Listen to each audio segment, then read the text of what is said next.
اعوذ باللہ من الشیطان الرجیم بسم اللہ الرحمن الرحیم۔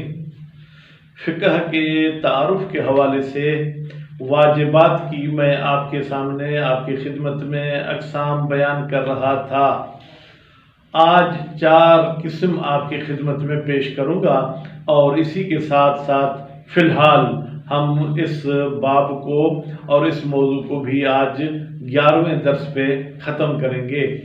البتہ فقہ کا تعارف اگر ایک باب کا بھی تعارف کرایا جائے تو پھر کافی ساری کلپیں بنیں گی، کیونکہ فقہ کے 52 باب ہیں: طہارت، صلاۃ، زکوٰۃ، خمس، جہاد، امر بالمعروف، اور اس کے ساتھ جناب صوم اور حج، اعتکاف، جہاد اور اس قسم کے۔ تو ان کا تعارف فی الحال میں بیان نہیں کروں گا کہ کہیں آپ لوگ بور نہ ہوں۔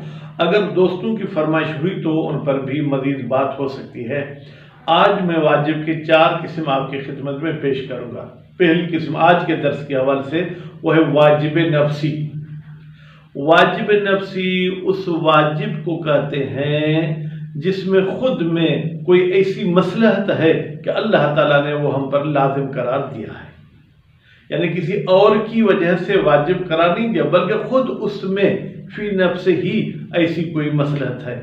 مثلا اقیم الصلاۃ، اللہ تعالیٰ نے کہا کہ آپ نماز قائم کریں، اللہ تعالیٰ نے کہا کہ آپ زکوٰۃ ادا کریں، اللہ تعالیٰ نے فرمایا کہ آپ حج ادا کریں، اللہ تعالیٰ نے فرمایا کہ آپ والدین کے ساتھ اچھے طریقے سے پیش آئیں۔ تو یہ جو ہے کیا ہے؟ واجب نفسی ہے۔ اچھا، واجب نفسی کے مقابلے میں دوسری قسم ہے واجب غیری۔ واجب غیری کا مطلب ہے کہ یہ کام مجھ پر واجب ہے لیکن بذات خود واجب نہیں، پہلے کوئی اور چیز واجب ہوتی ہے اس کے بعد یہ چیز مجھ پر واجب ہوتی ہے۔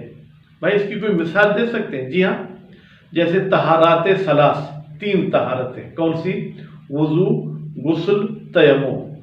وضو بذات خود واجب نہیں ہے جب تک نماز کا ٹائم داخل نہ ہو، یا جب تک کوئی ایسا کام آپ نہ کریں کہ جس میں وضو کرنا ضروری ہوتا ہے۔ مثلا جب تک آپ اعتکاف نہ کریں، جب تک قرآن مجید کی لکھائی کو نہ چھوئیں، پر وہ الگ موارد ہیں، کیونکہ اللہ تعالیٰ نے قرآن میں فرمایا تھا قمتم الی الصلاۃ، جب آپ لوگ نماز پڑھنے کے لیے اٹھیں تو فاغسلوا وجوہکم وایدیکم، تو پھر اپنے چہرے دھوئیں، ہاتھ دھوئیں، پوری آیت جو آپ لوگوں کے ذہن میں ہے۔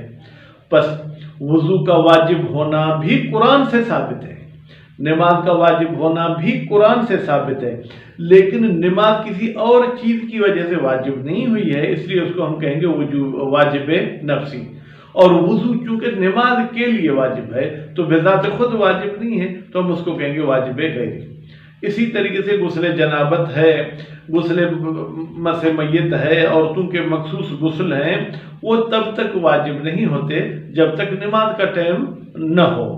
فرض کریں صبح کے 10 بجے کسی بندے پر غسل جنابت ہو گیا، تو اب جب تک زوال نہیں ہوتا، جب تک نماز ظہر کا ٹائم داخل نہیں ہوتا، تب تک وہ غسل کو واجب کی نیت سے نہیں کرے گا بلکہ وہ سنت کی نیت سے کرے گا۔ تو یہ 2 قسمیں ہوں گی، واجب نفسی اور واجب غیری۔ پھر ایک لحاظ سے کہتے ہیں کہ واجب کی 2 قسمیں ہیں، واجب اصلی اور واجب طبعی۔ واجب اصلی اس واجب کو کہتے ہیں جو خود دلیل سے سمجھ میں آئے، یعنی دلیل کے الفاظ میں اس کا ذکر ہو، کوئی فرق نہیں کہ واجب نفسی ہو یا واجب غیری ہو۔ جیسے اقیم الصلاۃ، صلاۃ خود اس آیت سے ہمیں سمجھ میں آتی ہے، یا جب آپ لوگ نماز پڑھنا چاہیں تو فاغسلوا وجوہکم، وضو خود اس آیت سے سمجھ میں آتا ہے۔ تو جو واجب دلیل سے سمجھ میں آئے اس واجب کو اصلی کہا جاتا ہے، اور وہ واجب جو دلیل سے سمجھ میں نہیں آئے لیکن واجب اس کے بغیر انجام نہیں پاتا تو ہم اس کو کہیں گے واجب طبعی۔ مثلا آپ کو اللہ نے کہا کہ آپ حج کریں، اب حج کے لیے پاسپورٹ بنوانا بھی ضروری ہے، حج کے لیے ویزا لینا بھی ضروری ہے، حج کے لیے یہ راستہ طے کرنا بھی ضروری ہے، تو یہ تمام کے تمام مقدمات بھی واجب ہیں لیکن ہم ان کو واجب طبعی کہیں گے، یا ہم اپنے مولویوں کے زبان میں کھانے پینے کی شوقین ہیں تو کہتے ہیں کہ اگر مولا آپ کو کہے فشتر اللحم من السوق، بازار سے گوشت خرید کر آؤ، ٹھیک ہے، تو ہمیں مولا نے یہ نہیں کہا کہ بازار تک تم پیدل جاؤ یا موٹر سائیکل پہ جاؤ، مولا نے کہا فشتر اللحم، تم گوشت خریدو۔ تو اب گوشت خریدنے کے لیے مجھے قصاب تک جانا ہوگا، یا اگر نہیں جاتا فون پہ آج کل کام ہوتا ہے تو فون کرنا ہوگا، تو یہ فون کرنا اگر لازمی ہے تو اس کو ہم واجب طبعی کہیں گے، اگر جانا لازمی ہے تو اس جانے کو واجب طبعی کہیں گے، اگر حج کے لیے مجھے مسافت طے کرنی تو اس کو واجب طبعی کہیں گے۔ بس آج ہم نے واجب کی 4 قسمیں پڑھی: واجب نفسی، واجب غیری، واجب اصلی، واجب طبعی۔ امید ہے اللہ تعالیٰ دین کے سمجھنے اور اس پر عمل کرنے کی توفیق عنایت فرمائے۔ والسلام علیکم ورحمۃ اللہ وبرکاتہ۔